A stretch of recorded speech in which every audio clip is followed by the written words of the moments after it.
ఒక సీఎం పొజిషన్లో ఉన్న వ్యక్తి ఒక యంగ్ ప్లేయర్తో గేమ్ ఆడడం అనేది it's a beautiful thing. As a సీఎంగా హోదాలో ఉన్న యంగ్ పీపుల్కి ఒక ఇన్స్పిరేషన్ అవ్వడానికి రేవంత్ రెడ్డి గారు చేసింది ఇదైతే అద్భుతం. But I will thank you to him and congratulation to him. Next దానికి 100 crores బడ్జెట్ పెడుతున్నారు, మరి అది కరెక్టా? 100 crores పెట్టడం అనేది కూడా రాంగ్ అనే అంటాను, ఎందుకంటే ఇది ప్రజాధనం. బట్ దీన్ని ఒకవేళ మీరు పెట్టాలనుకుంటే టికెట్ వైజ్గా ఎంత మనీ వస్తే అంత మనీ ఆ గేమ్కి ఏం అవసరమో అది పెట్టడం మంచిది.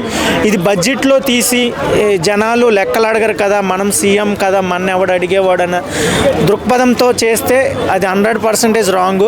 బట్ ఏదైనా ఇది గేమ్ పరంగా ఎంత కలెక్షన్ వచ్చినా అది పెట్టొచ్చు. బట్ ఇంకా ఎక్స్ట్రా వస్తే అది ప్రజలకి ఇస్తే అతనికి ఇంకా అప్రిషియేట్ వస్తుందని నా ఫీలింగ్. సో రేపు రేవంత్ రెడ్డి ఆ మ్యాచ్ ఆడటంతో మన రాష్ట్రానికి ఏంటి ఉపయోగం?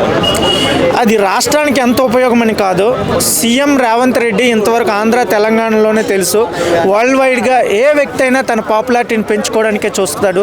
వ్యక్తిగత పాపులారిటీ, వ్యక్తిగత ధనాన్ని పెంచుకోవడానికే చూస్తారు. బట్ అవి వాటి కోసం పదవులు ఆశ్రయిస్తారు, ఆ పదవులకి ఇంకా ఉన్నత పదవులు ఆశ్రయిస్తారు.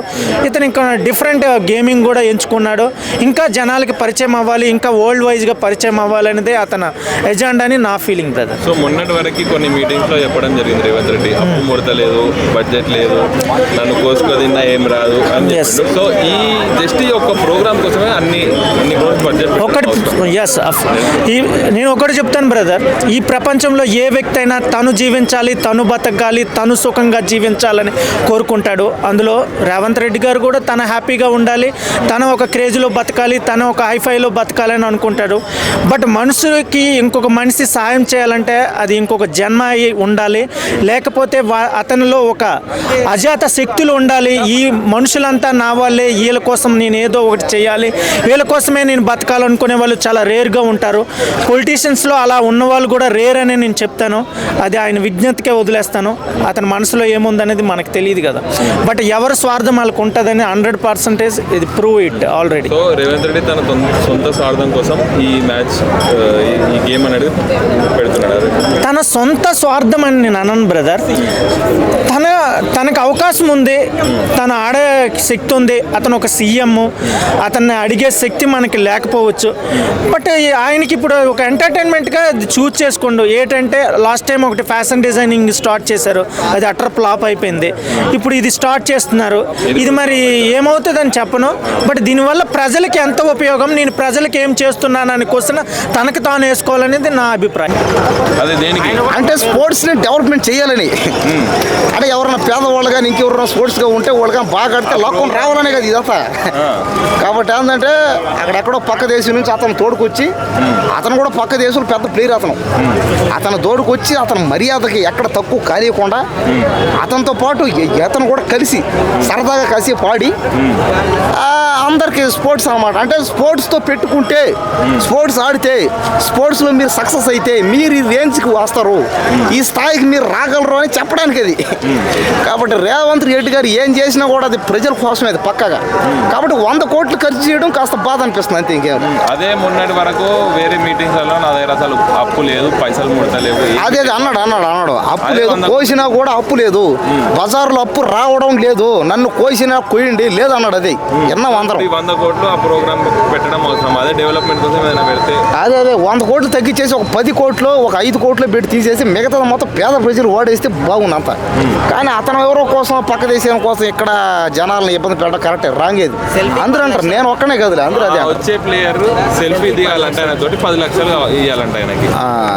ఎందుకు చెప్పండి, మనిషి ఎవడైనా ఒకటే, ఏదో పెద్ద ఫేమస్ అయినంత మాత్రం ఏం ప్రయోజనం? అంటే అతనికి అతని ఫ్యామిలీకి ఆయన డెవలప్ అయిపోతే ఇక్కడ పేదోడు పోయిలే, అది కరెక్టే కాదు. అది బలవంతంగా అతను తోడుకొని రావడం ఇక్కడికి ఈ చేయడం ఎందుకు చెప్పు? ఇంకేదైనా చేస్తుంటే బాగును. ఫుట్బాల్ ఏముంది, ఎవరు ఆడితే పోతారు ఆడికి, ఎవరు ఆడలేరు చెప్పండి. ఫుట్బాల్, క్రికెట్, వాలీబాల్ డైలీ 3 పూట కడుపునట్ట తిని పరిస్థితి బాగుంటుంది, అందరూ ఆడరా? ఏదో కొంతమంది సక్సెస్ అవుతారు ఇంట్రెస్ట్ పెట్టిగా ఆడితే. మైండ్ బాడీ మొత్తాన్ని ఆట మీద, గేమ్ మీద ఫోకస్ చేస్తే ఎవరైనా ఆడగలుగుతారు. అట్టని వాళ్ళు లేదు ఆడేసిరా అనేది పెద్ద పేరేం లే, ఎవడని చేయగలుగుతాడు పని.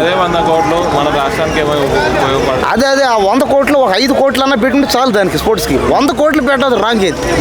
10 కోట్లు లాస్ట్ అంతే. ఇంకా ఆ 10 కోట్లు కూడా మళ్ళీ ఎలాగోలా తిప్పి మళ్ళీ అది పేదవాళ్ళకి అందిస్తే బాగుండు. కాబట్టి 100 కోట్లు పెట్టేసి ఆయన ఎవరి కోసం అసలు ఏంది చాలా రాంగ్ ఉంది. అది ఎన్నాటికే చాలా బాధగా ఉంది. అది ఇదంతా ఫేక్ న్యూస్ అని రేవంత్ రెడ్డి గారు ముందుకు చెప్పాలని. ఇదంతా ఫేక్ అయింటే బాగుండు. మనం కూడా విన్నాం కదా అందరం, ఇది ఫేక్ న్యూస్ అని నేనైతే అనుకున్నా. రేవంత్ రెడ్డి గారు ఇలాంటి చేయరైన ఇలాంటివి మీరు చూడండి. కావాలంటే 100 కోట్లు పెట్టడు, ఒక 5 కోట్లు, ఒక 4 కోట్లు, 3 కోట్లు అవుతుంది అంతేగాని 10 కోట్లు కూడా మించి దాటి పెట్టడాయన అంతే. రేవంత్ రెడ్డిని నమ్మకంతో ఓటు గెలిపించారు అందరూ. ఈ తెలంగాణ ప్రజలు మొత్తం రేవంత్ రెడ్డి ముఖ్యమంత్రి అయితే బాగుంటుందని ఓట్లేసి గెలిపించారు. ఓన్లీ రేవంత్ రెడ్డి ముఖం చూసే కాంగ్రెస్ పార్టీ ఓటు వేసారు అందరూ. కాబట్టి ఇలాంటివి కానీ చేసేటంటే కాస్త పరిస్థితి, ఎందుకంటే దెబ్బ అయ్యే పరిస్థితులు ఉన్నాయి పార్టీ కూడా. చూడండి 100 కోట్ల అన్యాయం దారుణం ఇది. ఒక స్పోర్ట్స్కి 100 కోట్లు ఎందుకు? లేదా మన దేశంలో ఉండే వాళ్ళకి లేదా మన తెలంగాణ రాష్ట్రంలో ఉండే వాళ్ళకి స్పోర్ట్స్ ఆడే వాళ్ళకి 100 కోట్లు ఖర్చు పెడితే హ్యాపీ. అది పేదవాళ్ళు ఎవరికైనా స్పోర్ట్స్లో ఆడే వాళ్ళకి ఎవరికైనా పోలీసులకు కానీ ఇంకెవరికైనా ఇచ్చుంటే బాగున్నది. అది ఆయన ఎవరో తోడుకొచ్చి ఆయన ఇక్కడ పెట్టేసి దాని వీడియో తీసి ఆ స్పోర్ట్స్ ఆడడానికి 100 కోట్లు అది వేస్ట్. అది బాగాలేదు. అదైతే చాలా బాధగా ఉంది ఇది.